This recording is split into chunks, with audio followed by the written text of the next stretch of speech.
خواهشم اینه بمونو کنسلش کن رفتنو، یا اگه میخوای بری این بار نفرین کن منو.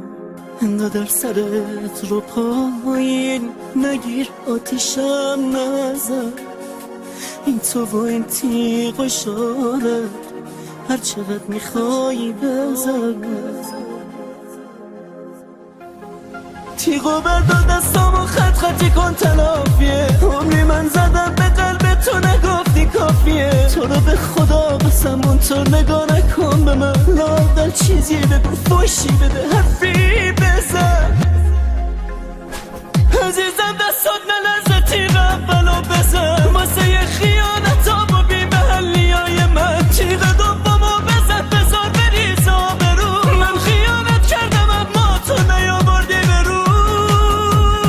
3 و 4 و 5 و 6 تیغ رو پشت هم بزن، وقت جون دادنم هم بایسته تو چشمم زل بزن. شاید اون لحظه ببینی عشق چشمای منو، بیا با هم آشنا کن تیغ و رگهای منو.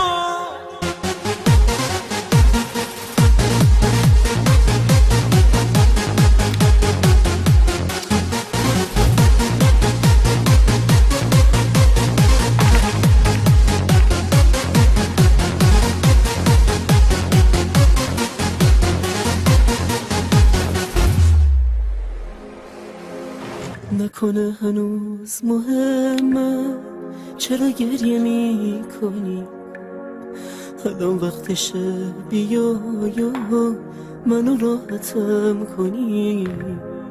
اگه باز منو ببخشی دل بسوزونی برام، با چه رویی زنده باشم از خجالتت درام.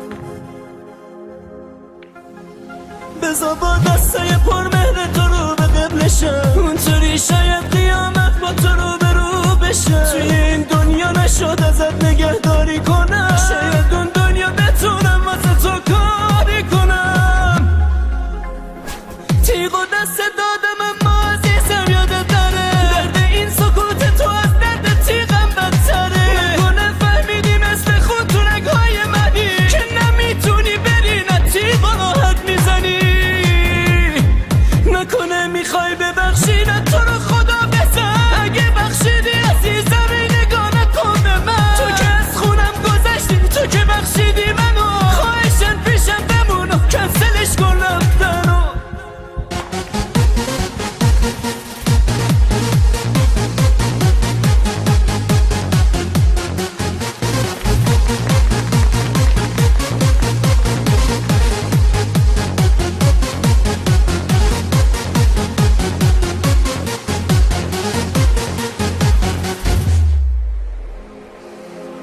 خواهشم اینه بمون